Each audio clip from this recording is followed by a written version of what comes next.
Hey folks, how the hell are ya? I'm Kaylin. And I'm Houston, and you're listening to Crime or Reason.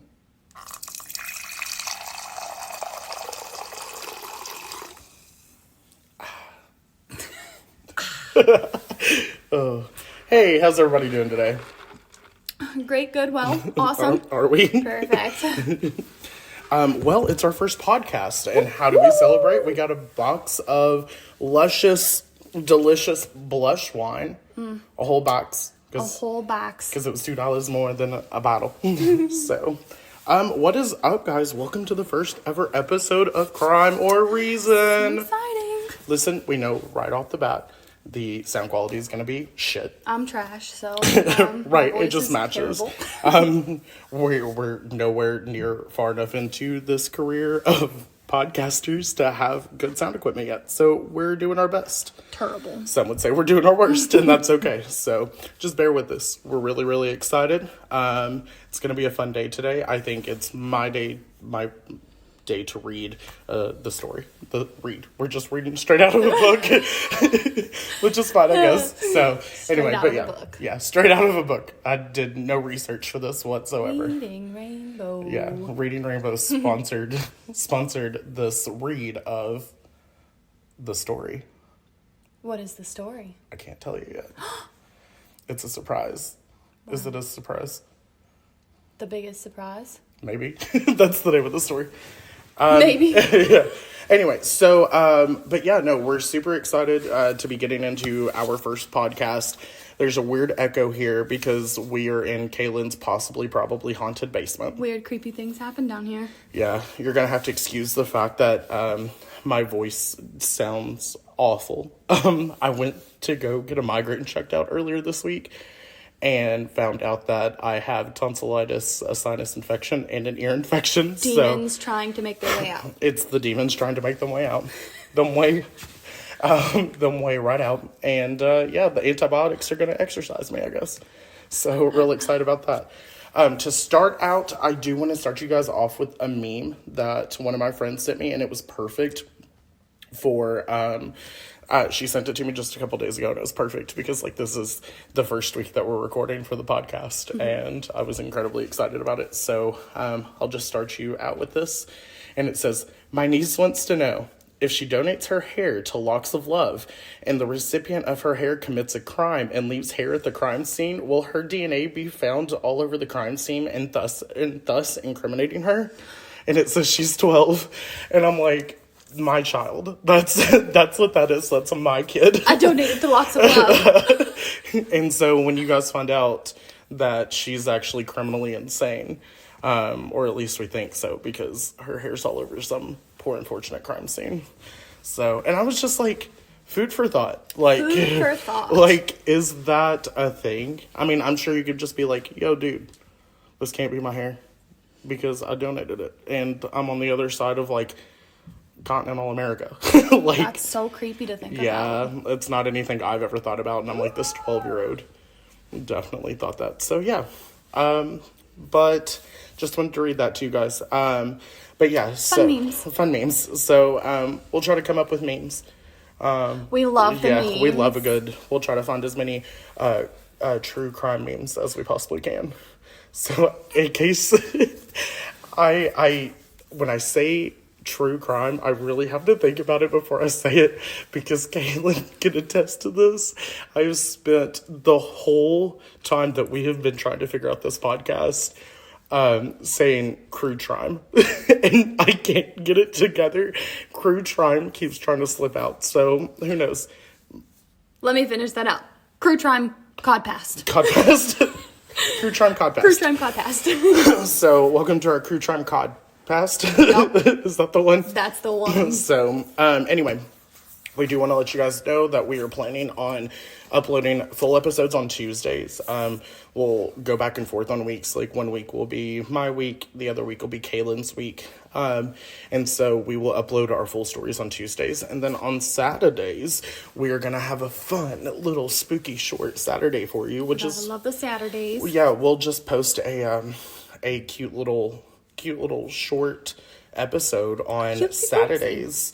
which will be fun. I know that I've already got it planned for what this Saturday is going to be. We're actually recording it also tonight. Hopefully like a 10 to 20-minute episode, which will be fun for you guys, where I get to spook Kaylin out by reading her scary Reddit stories. What did you just say? Ragada. Ragada. Where I get to, Ragada. But yeah, so we're going to see how well she handles these creepy. Speaking's not our forte. It's not, and we chose a podcast. A codcast. A codcast. So, yeah, so we have our wine. I have my wine. Kaylin's drinking water like a healthy person. And I got this delicious blush. Mm-hmm. So, we are about to jump into it. You excited? So excited. Me too.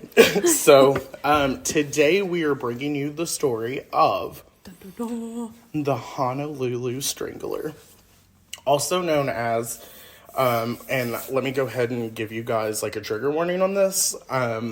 This is a tough one.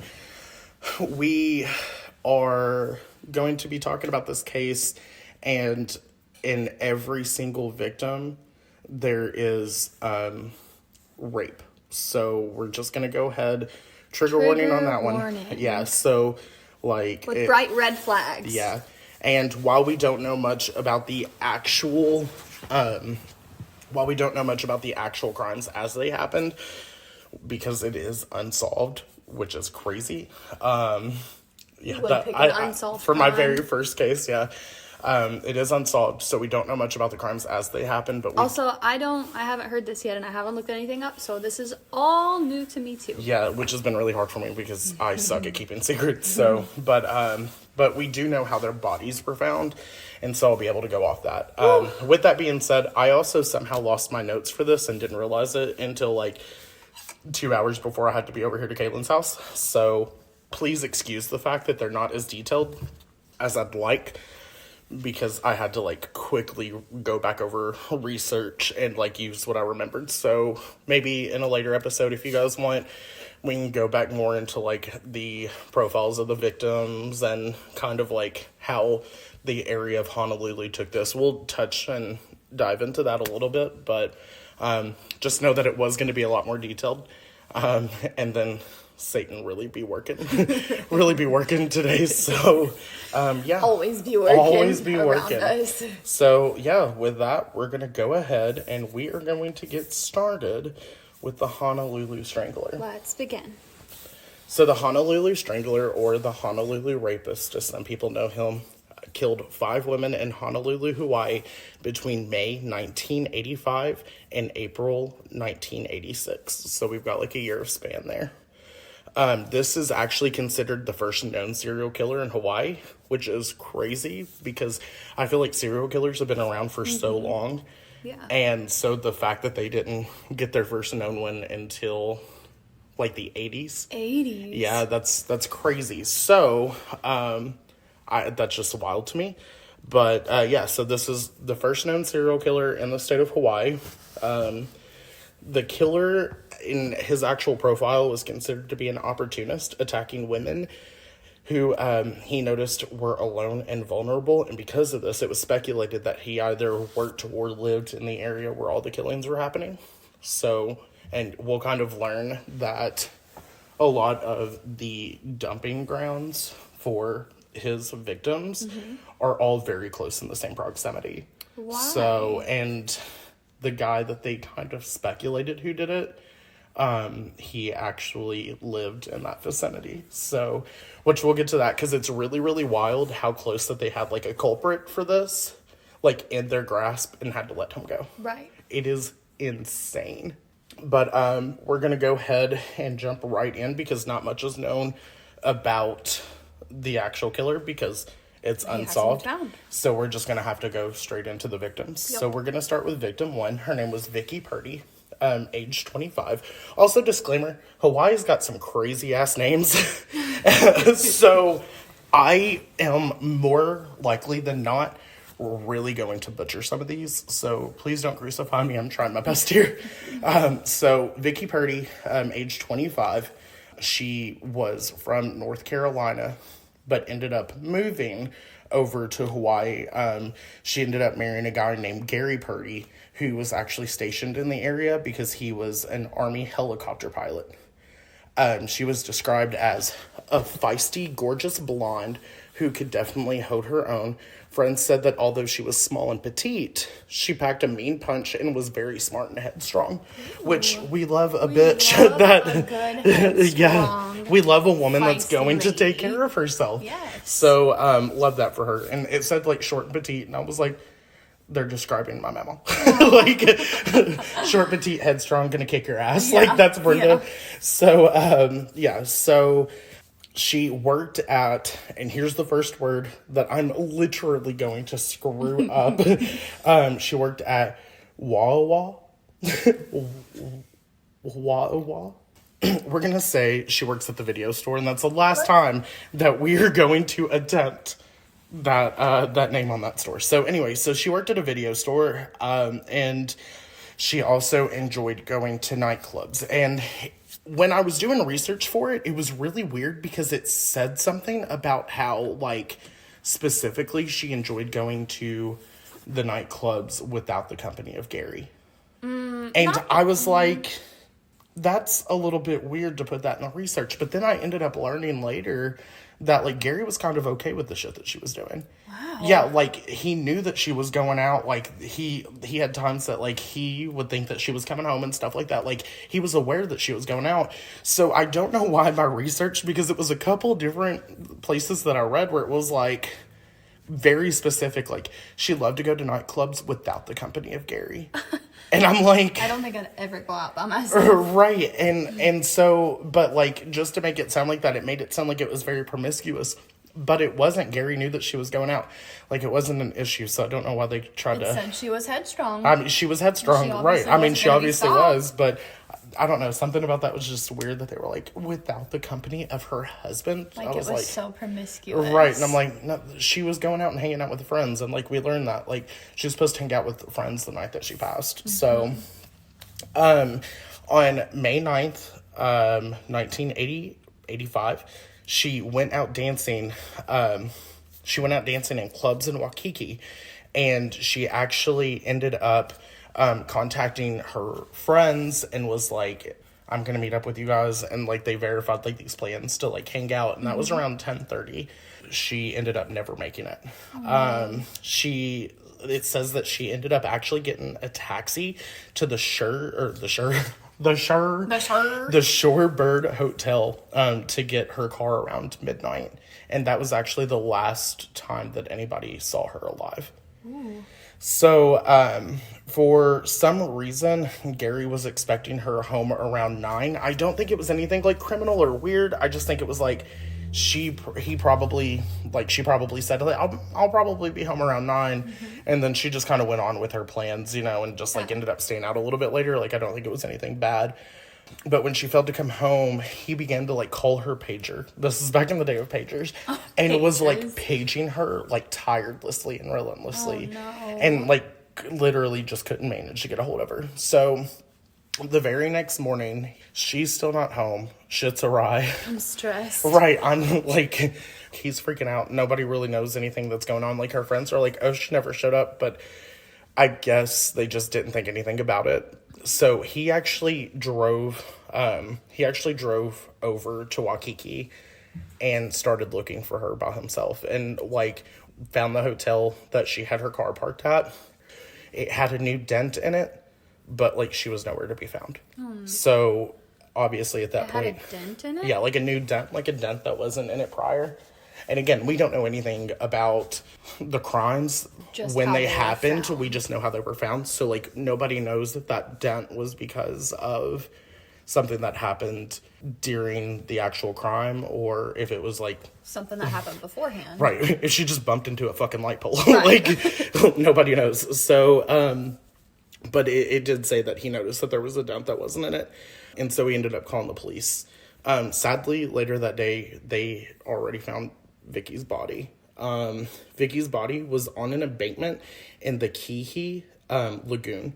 Like on an embankment, like near the Kihi Lagoon. And the Kihi Lagoon, which probably isn't the correct way to pronounce that, that area is very prominent for the rest of the story because we find pretty much everybody in some sort of like close proximity of that lagoon. So they ended up finding her body, and this is where we don't know that this is a serial killer yet, but this is where we get his MO for the first time. She was found with her hands bound behind her back. She had been raped and then strangled. And that's how she was found. Oof. So, obviously, right out the gate, like a sexually promiscuous serial killer. Like, we have somebody who is committing these really intense serial rapes and then murders, which is just... terrible. Yeah. So, I told you guys, it's heavy, and this is the MO. Like, the killer, aside from one of the victims, for the most part, is always this MO. Like, this is how they're usually found. So her husband ended up actually giving the police their first lead. And he said that she worked at this video store, like this video rental store.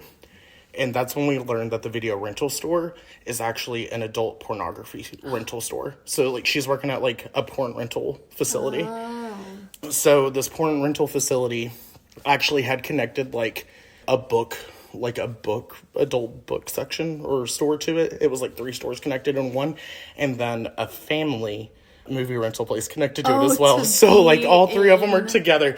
And like, I would like to say that that's strange, and it is. No, it's definitely strange that like we've got like, hey, let's go get movies for the family while dad goes and looks up pornographic movies, and mom looks at pornographic books while the kids are picking out like Air Bud or some shit. Air Bud? Yeah, that's what I'd want to watch as a 5-year-old, I guess. And so like that seems weird to me, but I also worked at Family Video for a while. Most Family Videos have adult rooms. Like it's a pretty common thing. Most movie stores have adult rooms. Movie stores aren't nearly as big anymore, but it wasn't like uncommon for like this one movie store. Like there were several, like even today there's several movie stores that do that.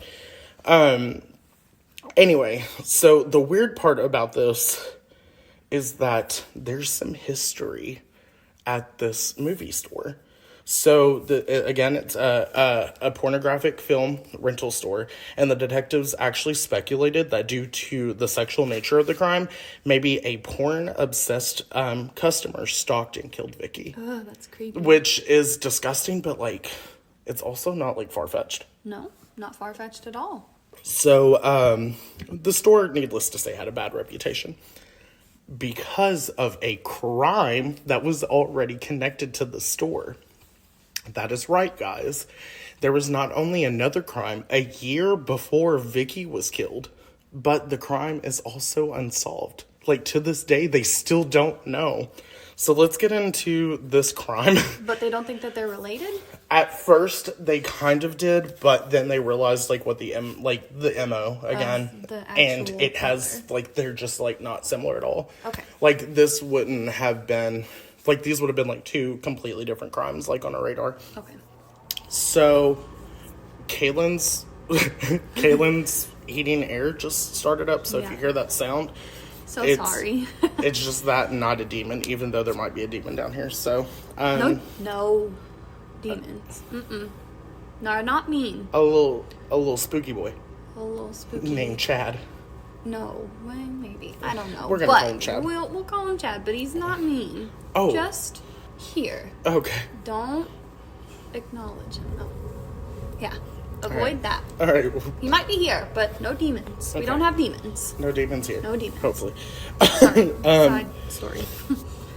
So, on December 16th, 1984, the store co-owner, who is a 56-year-old Carol Drake, and 39-year-old store employee Terry Shimizu. They were working.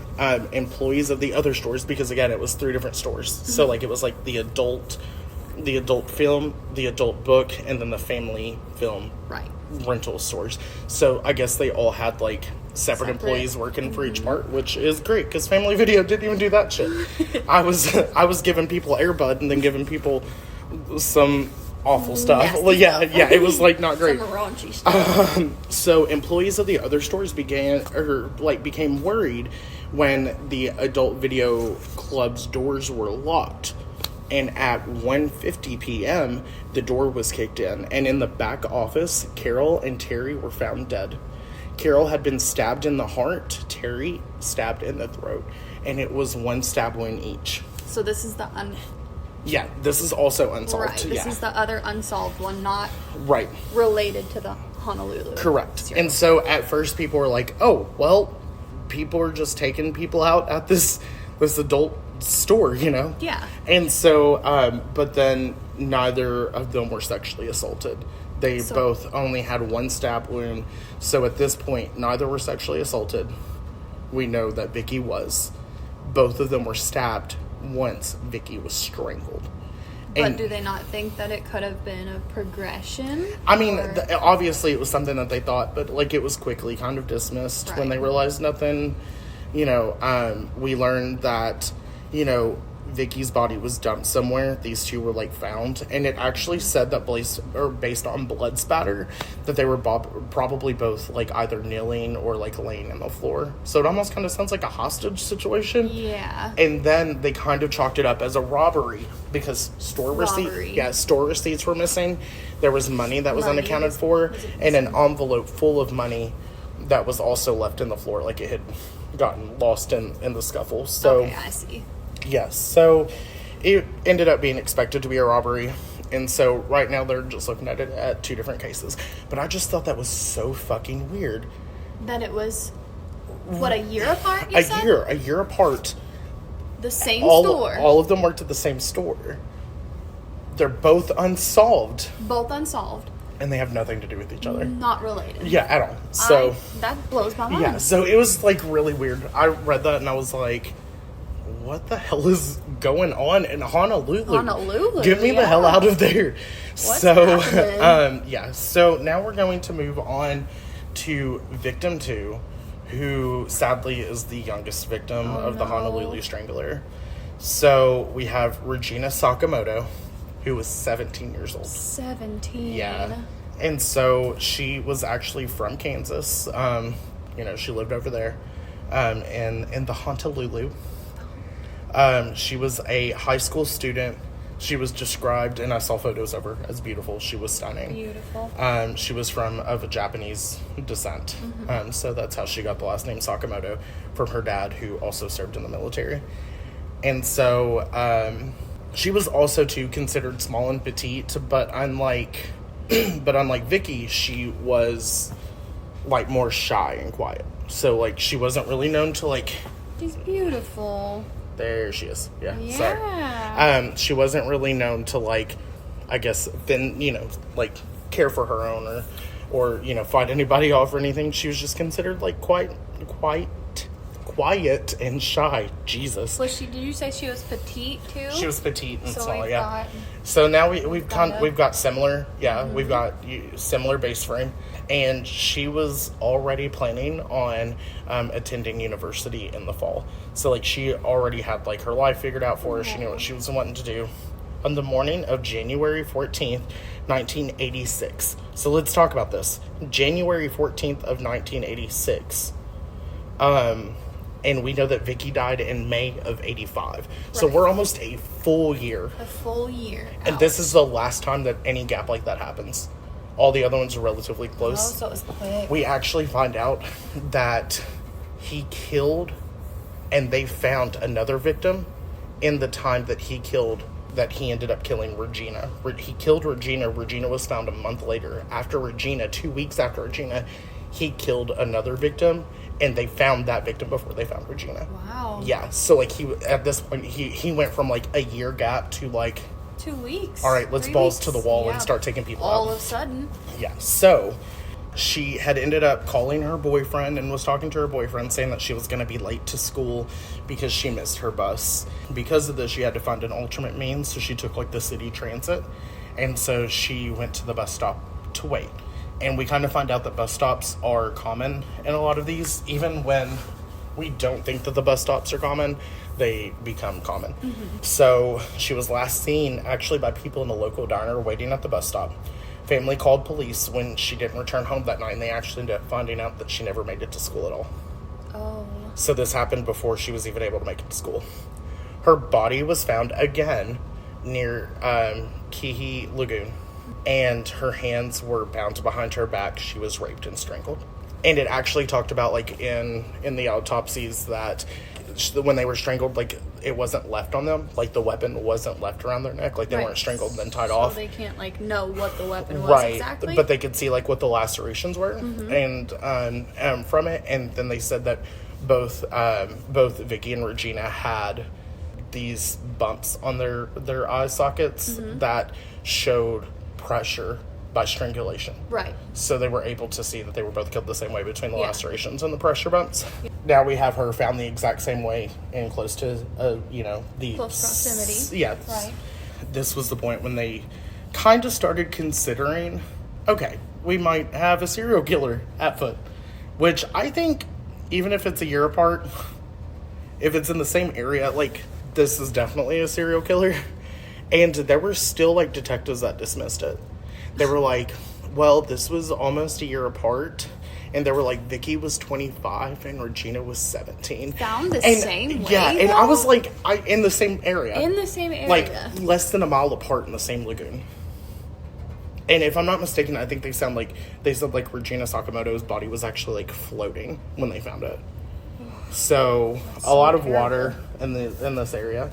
But this was, like, the first time, and even though some of the detectives were like, no, there's no way this is a serial killer, like, fuck you, dude.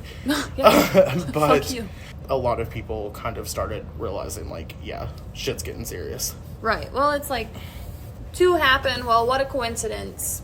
But then it goes through more. Then they're like, oh, well, maybe these are all related. Right. It's like, they have to go through the process. Like, why did we think these murders from the video stores were connected for a while, but we couldn't see how these were connected? Right. That doesn't make sense. We're going to go ahead and move on to victim 3, Denise Hughes. And she was not 17, but she was still pretty young. She was 21. So, like, we've got, like, a really young, like, a lot of girls that just had, like, their whole life ahead of them. Yeah. And it was, like, abruptly taken away. And so savagely, which is just disgusting. She was actually from Washington State, is where she was originally from. Which so these girls are all from different areas. Yeah, and that's kind of one of the things that they notice is, like, none of them, like, started in Hawaii or in Honolulu. Like, a lot of them came from, like, different places. Right. Which I did note that because, like I said, I was crunching time on research. Right. And so, but I did manage to put, I think, where most of them came from. So she was actually a secretary for a telephone company. Okay. January 30th, she didn't show up for work, and people were like, this is kind of weird.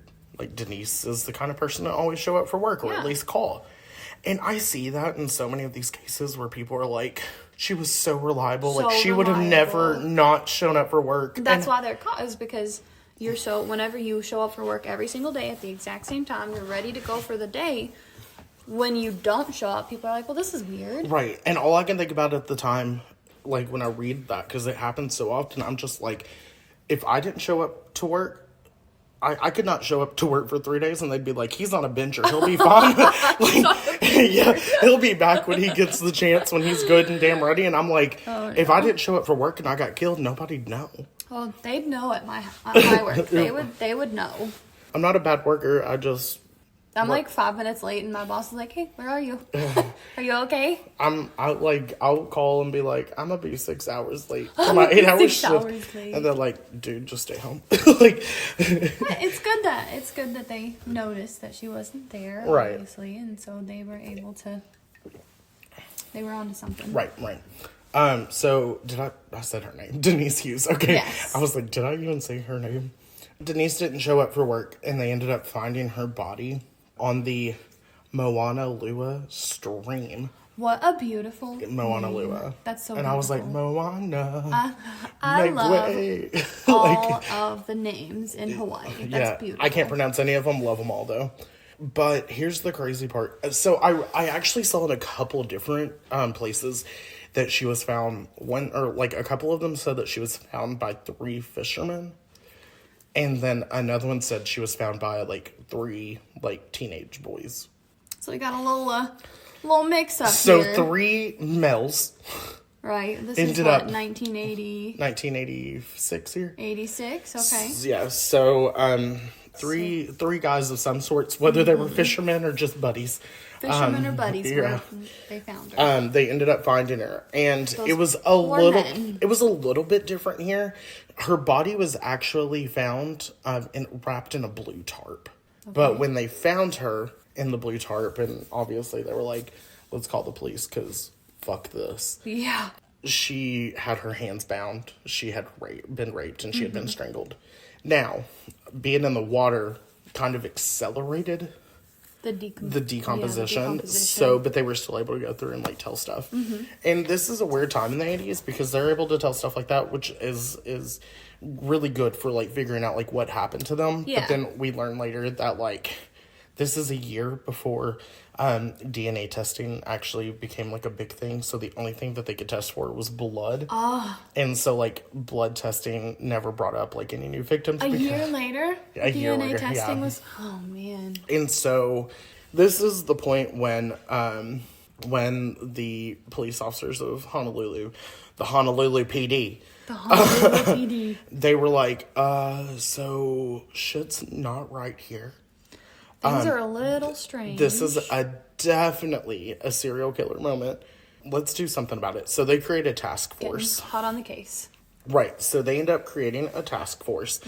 And within this task force, they actually work with, like, FBI profilers. Right. And they start kind of getting a profile to this person. And this is how they're able to start, like, releasing information so that people start getting an idea of what's going on, and they start telling people, like, hey, like, don't go out by yourself. Make sure that, like, you're not out at night, and if you are, like, you're quick to the point. They even said something about, like, if somebody, like, stops you and asks you for directions, like, tell them from a safe place. Bitch, there is a fucking serial killer on the whole loose. Serial killer Nobody's on the getting loose. a single direction from me. Nobody is getting one. They won't even... Homie, you better use an atlas. Like... I'll be, like, waving my hand, right, past. like, keep going. Keep like, going. I'm not talking to you. Do not stop and collect $200. No. Just go straight to jail. At this point, we have this whole task force to investigate those 3 murders because, like I said, not even just Honolulu, but the entire state of Hawaii is now facing their first ever serial killer. So scary. Right, and obviously the public is like, oh. Oh. Yeah, so... Full panic. Yeah, like, they're at very least starting to become a bit concerned. So, at this point, again, we have Vicky Purdy, we have Regina Sakamoto, and then we have Denise Hughes. And it's just so sad to see all 3 of them, especially because, like, the oldest of those 3 was 25. Yeah, and like, this the is, like, youngest is 17. That's yeah. so sad. So now we're going to go ahead and move on to victim 4. And in victim 4, we have Luis Maduros. She actually... her mother ended up passing away, and she ended up flying out to see the rest of her family for, like, the funeral and the reading of the will and all that stuff. So she was over there with them, and in Honolulu? They were in Kauai. Kauai. Yeah. And where was she from? Did you find that? It didn't really say where she was from, so... Okay. But her family all lived there, so she was probably from that area. Somewhere in that area. Yeah, yes. Like, she was probably the only one that was from Hawaii. And, but not specifically that area. Right. So, but she didn't have, like, the best relationship with her mother when her mother was alive, but she did go back for, like, the funeral and the reading of the will and all that stuff. It was actually really, really sad because before she was murdered, she was talking to her sister, and her sister said, why don't you catch a flight tomorrow morning so that when you take a bus back to your house, it's daylight? Because if you go tonight, it's going to be dark, and I don't want you trying to get to trying to get to where you're going in the dark. And she was going to her boyfriend's apartment is where she was going. And she was like, no, I'll be fine. I want to get home to my kids. It's so crazy that you can still be as cautious as possible, but still get caught into these situations. So, like, her sister was like, I just want you to be safe and I don't want anything to happen to you. And she was like, I just want to get home to my kids. I miss my kids. And so that's why she left and was out on the streets at night when all this happened. But even then, we know that not all this has happened at night because Regina was killed waiting for the bus to school. So, right. It can happen anytime. Right. So she was actually, she got back to the airport and she was actually last seen on a bus stop at the airport and was reported missing on March 26th. Now, I forgot to tell you guys this too. Honolulu stream actually connected to the lagoon that the first two victims were found in. So, like, all in very close proximity. Right. Yeah. So, this is the point where we kind of see, still close to water, but she was the first one not technically put, like, on an embankment or actually, like, floating in the fucking water. She was actually found by road workers under a freeway overpass. Oh. Near Waikili Stream. So it was like right up against Waikili Stream, which is also connected to this lagoon. Like this lagoon is like a giant horseshoe. Like if you look at the map of it, and there's streams like connecting off of it. And like all these streams are kind of like feed into this. Right. So it's just a wild ass time. She was found, her hands had been bound, she had been raped, and she had been strangled. Oh my gosh. And at this point, we're just like, everybody is freaking out. Everybody. Like, yeah. And these are happening substantially closer. Like, it was almost a year between victim 1 and victim 2, but she was reported missing on March 26th. That scared the ever-living shit out of me. Welcome to Sorry. my house. It sounds like Timothy was walking across the house, and I just almost peed myself. Anyway, so, yeah, so she... Or, like, all these happened, like... Bam, bam, bam. Right, all because Regina, together. who was a victim too, was killed in January. Her body was found in February. And this is March. Fourth one we're on is in March. In March. So that means that in not even a full 3 months, yeah, he was just like, yeah, balls to the wall. Like, escalated quickly. So quickly. So then we get to Linda. I don't know if it's Pesk or Pesky. But Pesk or Pesky? But I don't want to call her Or Pesky. even Pesh. Pesh. Oh, Pesh. We'll say Pesh. Could be that too. Because it sounds posh. We'll say, so we'll say Pesh. So Linda Pesh, pronunciation. And she was the oldest victim. She was 36. She was considered streetwise and tough by a lot of the people who knew her. At the time, she was actually separated from her husband, and she was living with a friend at the time. She was reported missing on April 29th. So now we have almost a full year between victim 1 and victim 2. And now within less than 4 months, we have victims 2 through 5. This killer is going hard. We don't know. And like, we don't know what caused it, but we also kind of learned, like, when he was profiled as like a Caucasian male. Between the ages of like early 30s, or late 30s, early 40s, probably had some sort of like marital issues going on at home. Like that's like what it said in like the FBI profile, and I'm like probably. This sounds like a guy who's mad at his wife. So, yeah. So did they ever look at all of the men in these ladies' lives? Yeah, I mean everybody, always whenever there's a man in a life, they're always a suspect, and. Which, like, for good reason. Yeah, I mean, they're the closest. It's generally the boyfriend or the ex. Like, it happens a lot. So she was actually found. Hers was really, really sad because at this point they're telling people, like, hey, maybe let's not do bus stops. Because, like, all of them are, like, involved in, like, a taxi or a bus stop in some sort of way. With Linda had actually, she was having a really good day. She had just gotten a promotion at work. Oh, exciting. Yeah. And so she worked at some sort of, I think it said like something like telecom place, maybe like something emission based. Anyway, but she had just gotten a promotion. Yeah. And she was on her way home from work and she had her own car. So she was driving. Sounds safe enough. She's in her own car. Right. Then she never made it home. And her roommate, like the friend that she was living with, was like, woke up the next morning and was like, yo, my girl never made it home. Right, and your first victim, she was also out in her own car. Well, she was taking a taxi. So, like, yeah. But her car came home with a dent. Yeah, right? well, her car was found with a dent, but, like, she wasn't technically with her car. And so, like, everybody was kind of confused. So, like, at first, because there were still a lot of missing people that happened during this time that weren't because of the serial killer.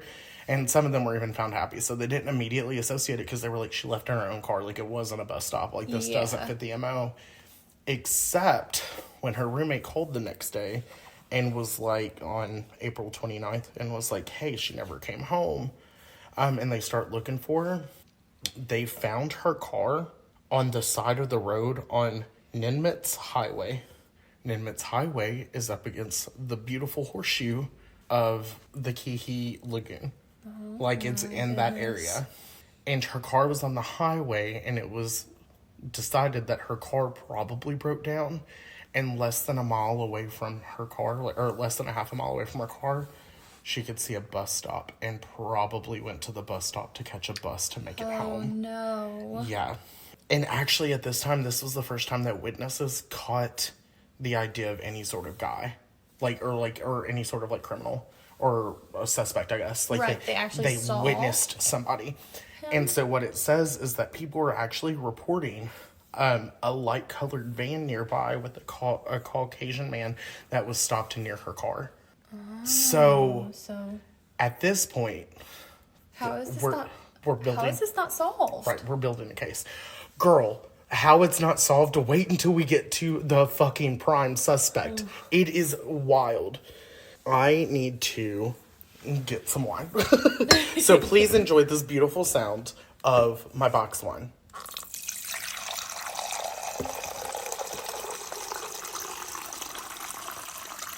What a glorious sound. That is a beautiful sound, my dude. Oh shit, I lost my spot. Hold on. Right. How are you feeling about this case so far, Kay? It's intense. It's intense, right? There's a lot going on. And it's crazy because, like, we know it's intense, and it just keeps getting more intense, and we know it's unsolved. Yeah. So. Yeah. Oh, man, I can't believe that unsolved. You're killing me, Smalls. Okay. Here's where shit gets the wildest. Okay. We have, like, this whole profile now that's built and kind of coming out that it's a Caucasian man, probably in his late 30s, early 40s. Near bus stops. He lives in that area, probably somewhere near, like, Sand Island. And he's targeting women who, like, he knows that are in vulnerable situations. Now, out of nowhere, a 43-year-old mechanic appears, walks into the Honolulu PD out of the blue and says that he can lead them to Linda's body because a psychic told him. A psychic told him? A psychic told him where the body was. And he says that, which at this point, like, you're like, what? He just, like, kind of walked up out of the blue? Yeah, out of the blue. Yeah, and so he, and keep in mind, this guy kind of fits the profile down to a T. Well, he's like 43, so early 40s. He's a Caucasian man. He lives in the area.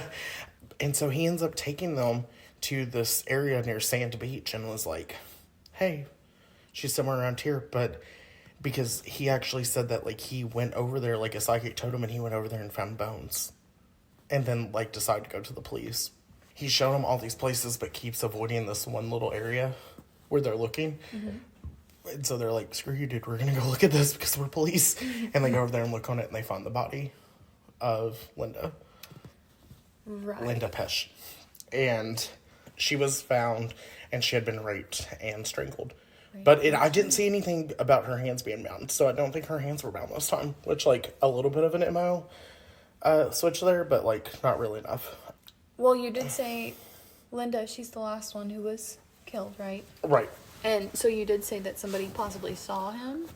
Well, they saw somebody, like, a Caucasian man around a car. Around her car. Okay. Yeah. And so, and it was, so he's feeding them this whole story about, like, it was a psychic. And he was actually pulled in to be photographed and to agree to take part of a polygraph test, which he failed. But again, polygraph does not get exactly used in court. Yeah. There was no hard evidence that, like, it was pretty much an entire circumstantial case. He ended up getting arrested. He was, like, arrested for this case.